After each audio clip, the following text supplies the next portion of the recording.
Shri Guru Pyo Namaha.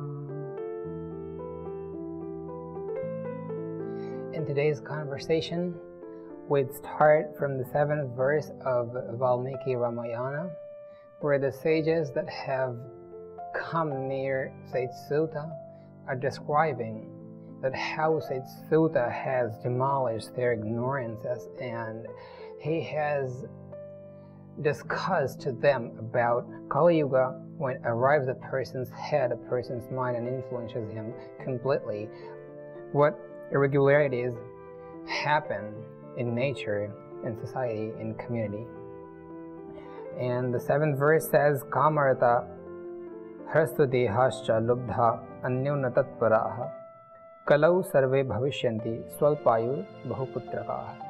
This verse we discussed in the previous class, and one word that was remaining in this verse is, it says that the people will be bahuputrakaha, that they'd be having many kids and children, and that's how we see the population growth is affecting the country in all spheres. And this is a grave problem. When the population of a country soars more than it should be, then all sorts of deficiencies arrive in society. Like if any sort of deficiency by minerals, calcium, or vitamins appear in our body, whole body gets affected. The same way, when population is growing in country, in society, what happens? All the people will be getting that amount of things, the things that they should get to lead their lives. All those things become less in quantity, and people suffer those things. So it's a grave problem. Population, it should always be maintained and limited. So they are saying, the sages are saying to Sage Sutta that, oh Sage Sutta, you described to us, you narrated to us that the population would grow so much in Kali Yuga, and it is a problem that should be stopped and limited by government, by ourselves. We should also know by ourselves which of our activities affect the society in a good way, in a good manner, and which of our actions decline the rule of society, decline the humanity, decline the qualities that thrive the humanity, that thrive good characters in this nature. And in the next verse, 8th verse, the sages are saying that striyaha swaposhanaparaha vaishya charana tatparaha. He is saying that the women in Kali Yuga, they would be more tending towards themselves, towards caring for themselves. Actually, a mother's heart, what is it known for? It's known for caring. It's known for nourishment. And when a mother, any female, becomes selfish, becomes self-centered, it is dragging. That means she is dragging herself away from the nature that she was known for. And that's what the sages are saying, that Sage Sutta discussed to them that this mother power on nature earth would forget its tendencies, its nature, its right, its duties. And when it forgets that, what happens? Swaposhanaparaha. They would be much more tilting towards nurturing themselves than their family, their children, their entire members of family. So this should not happen. When any particle and when any part of a system forgets its nature, completely alienates its nature, what happens? The entire system collapses. So every part of the system, every particle of the atom, the element, the matter has to be positioned in a definite way so that the whole system works efficiently. And when any part of the system, be it atomic structure, be it social structure, be it the structure of the country, any structure, whenever a single system, single part of the structure declines, is rotten, the entire system, it's like a chain, intricate chain. When any part, when any tiny particle of the chain is disturbed, the entire chain is demolished. The chain is only made by the particles, by the parts that make the chain. And if the part is broken, the chain breaks apart. So I was saying about family. The family could only thrive, could only go up when all the members understand their responsibility. Mothers understand their responsibility. They are mother of someone. They are wives of someone. They are daughter-in-laws of someone. And when they understand all the relations that are attached to them and offer themselves to serving in the service of all these relations, then the family thrives, because mothers hold the family. They are the base of the family. When mothers become careful, become the person who understands their duties, the whole family becomes happy. And so not only mothers, fathers, their children, and where from the children get the tendencies, get the knowledge to live a good life from their parents. When children learn everything from their parents, how you react in front of children, that should also be thought about. Mother and father are fighting in front of children that surely have a negative impact in the children's mind, in the children's entire existence. So always do such activities in front of children that uplifts them, that never showers negative impact in their mind, because children's mind processes so much qualities, so much information in a second that you cannot think about it. And when you expose your children to any activities, the mind of the children, the mind of the kid gets affected more than you could ever think about. So I was talking about family. I was talking about the responsibilities of every member in the family.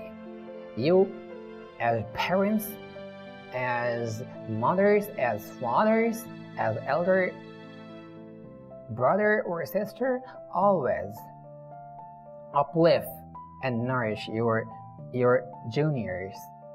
And every person should understand his responsibility, his accountability as a member of a family, a society. When the family becomes good, look, when one member of the family becomes good, every member of the family becomes good, then the family becomes good. When the family becomes good, when the group of family becomes good, the entire society becomes good. When the entire society is becoming good, the entire district, the entire locality becomes good. And so the journey goes on and on towards country. This country becomes good.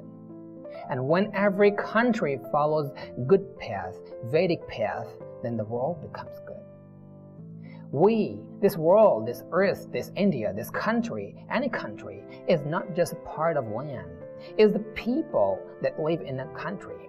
When the people of the country are characterful, the country is characterful. When the people of the country are well educated, the country is well educated. When the people of the country are morally good, efficient, then the country showers blossoms as morality, as the moralities of life, the moral values of life. The country is said morally efficient, uplifted. So it's you. Everything starts from you, and everything ends at this human being.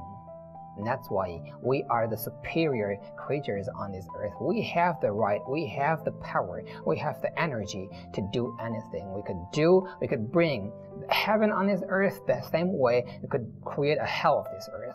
So what are we wanting to do? And one more thing, whatever you do comes back to you.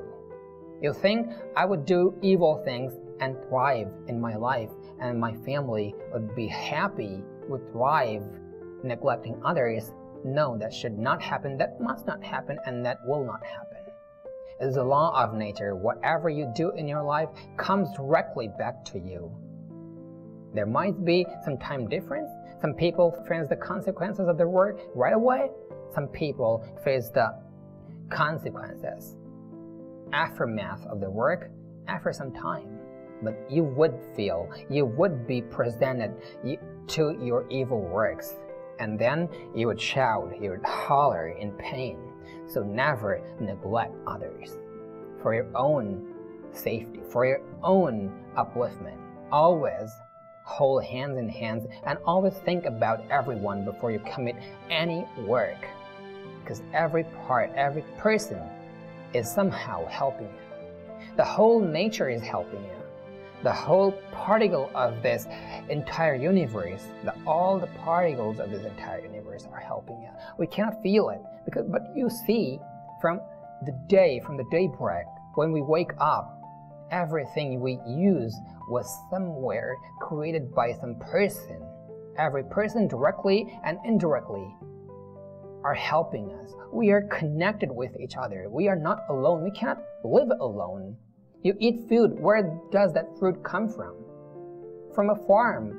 How does a farm work? A farmer is there. Peasants are there who are working day and night to fill our stomachs, to nourish our body. Every person in this world are working for everyone. So it's our accountability that we also think of everyone, every person, every creature on this earth before doing anything. Even the earthworm is helping us in some way. Every person, every creature, every animal, every trees, plants on this earth are helping us. So it's our definite responsibility that we do everything thinking about others. And when we commit all our activities thinking about others first, then we become the true human. And that's what this verse says. Striyaha swaposhanaparaha. We should never become swaposhanaparaha. It's said about women, but in majority, conclusively, it is defining every person, every human being. Don't we see today men becoming selfish?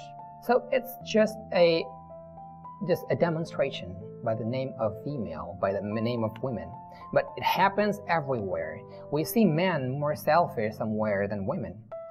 So selfishness will take place in Kali Yuga, is what the sages are saying, that sage Sutta described to them. And then what they say? Pati vakyam anadritya sada anya griha tatparaha. The sages are saying that women would not listen to the words of their husbands, and they would move, they would be showing their interest in circling around to different houses, like markets or whatever we could understand from it. So the sages are actually saying that their tendencies in family would decrease and their tendencies in this external world will increase. This should not happen. They're actually pointing out towards this tendency of human that would develop in Kali Yuga, when evil thoughts, when destructive thoughts, when irregular thoughts arrive in our mind. What happens? It distracts us from the good things. So your family is the first thing. Your family is the first place to work upon.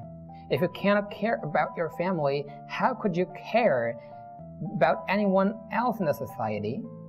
So the sage is saying that, and when this Kali Yuga enters a person's body, influences his mind, what happens? It distracts him away from his inner work, from his nucleus works. Your family is your nucleus. When the nucleus of anything is disturbed, the whole part of that thing is disturbed.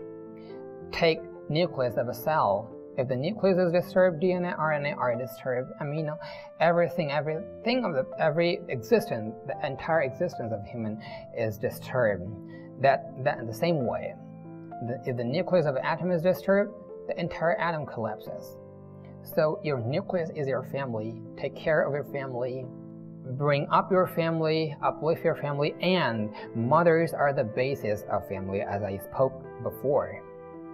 Mothers live in the family more than anyone does, with the family in the house, so it's their greatest responsibility to always look after their family members. They have the power. Look, mothers are said empathetically, sympathetically stronger. And when mothers uplift their family, there is empathy in their works. There is sympathy in their works. There is love, affection in their works. And this nature, these feelings, these properties always attract human beings. Whenever you show sympathy towards anyone, whenever you show empathy and love, peace, happiness to anyone, always suits him. Because it's the normal nature of human body to be in the state of sympathy, to be in the state of love. It's our transformation. We have transformed ourselves, I told you before in previous classes, by our works, by our births and births of grave, dangerous, and bad works, that we are void of sympathy, empathy, love, happiness, peace, and brotherhood coexistence now. But these natures, these innermost human abilities were the real human nature. Human has sympathy in him, and mothers are called the base of that. Mothers have relatively more EQ than men in the society have. EQ means emotional quotient. So whenever any person does any work with empathy in it, with sympathy, with love in it, the efficiency of the work becomes greater. And that's why it is said that mothers should take the first responsibility to uplift their family. And then they should look, if they want, if they have the time, and then they should move outwards in the society if they have the ability, if they have the courage, if they have the power to transform it, to uplift it, to bring it in the right direction. So everything happens from you. Everything starts from human body. And next, what the sage says, Dushileshu karishyanti purusheshu sada spriham. In Kali Yuga, whenever this Kali Yuga enters a human body, he's saying that every person would always be attracted, most of the people, majority of the people will be attracted to evil people. Because when a person becomes evil, he develops a certain type of aura that always attracts evil people. And you can experience it.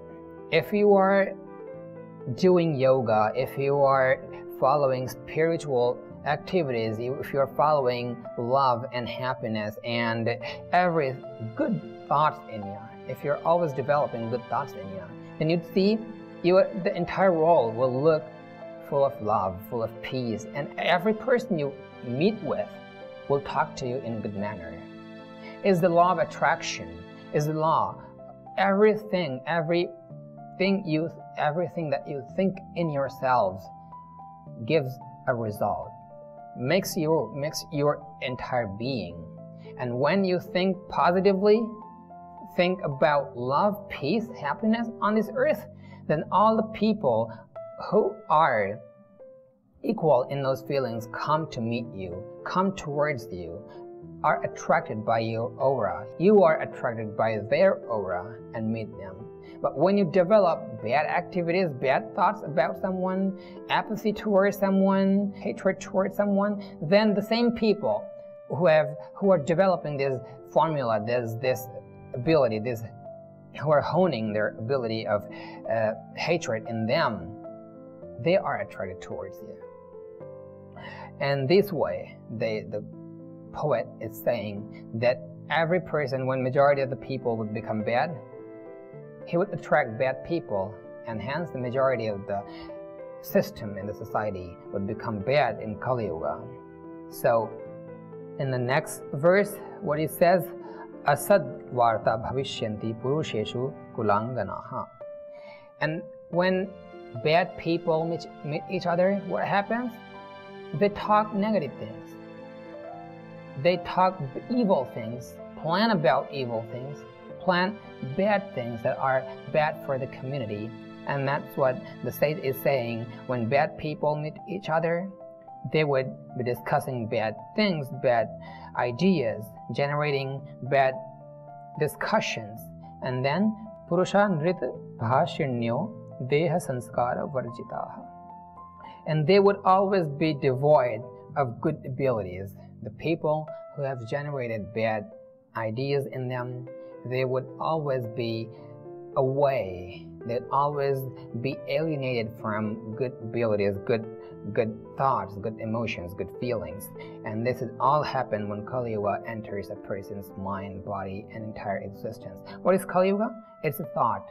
It's like whenever we are thinking bad about others, bad about anyone, that means Kali Yuga has entered in us. And whenever we are full of joy, pleasure, divine pleasure, and a feeling of goodness, and a feeling of love towards others, then we should think that Satya Yuga has appeared in us. This is all in us. Everything, good, bad, evil, love, hatred, peace, harmony, everything resides in us. And what matters? How we uplift the powers in ourselves. This all depends on our works, on our actions. The type of thing we think about, the type of thoughts appear in our mind, the same types of action. Those thoughts influence our actions. The thought influences our entire existence, and that's how we deliver our expressions in front of this universe, in front of this society. And so the sage is saying that we should take care of how are we developing those abilities in us. And in next verse, he says, Vacha lascha bhavishyanti kalu prayana yoshitaha. And they would be too much talkative. When this thing appears in our life, over talking, and any person you'd see who talks much would be talking wrong.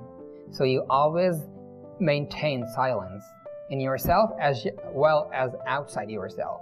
Some people don't talk outside, but they are full of talks and inside. And what happens? They fall ill. So you should be peaceful, calm, and release all these talkative ideas from your mind, from your body, and just for a minute be silent and feel the vastness of this universe that lies in you. You are the universe. You are the person who has gotten the entire power in himself that could generate, that when he generates those good powers, the whole world, the whole entire existence becomes good, and he himself becomes a good person living in that aura. These were some of the verses that Sage Sutta discussed to them what would happen when Kali Yuga enters a human's body, when it influences a human mind. And the next verses about Kali Yuga, when it appears a person's entire system, how it demolishes his entire thinking ability, feeling ability, working ability. We discuss it in the next class. And in this class, we are ending this class. And everyone, it's my suggestion, advice to everyone that forever allow Satya Yuga to enter you. Allow good thoughts, good actions, good feelings to appear in you. And that's how it could serve this nature and yourselves. Thank you. Om Shanti, Shanti, Shanti.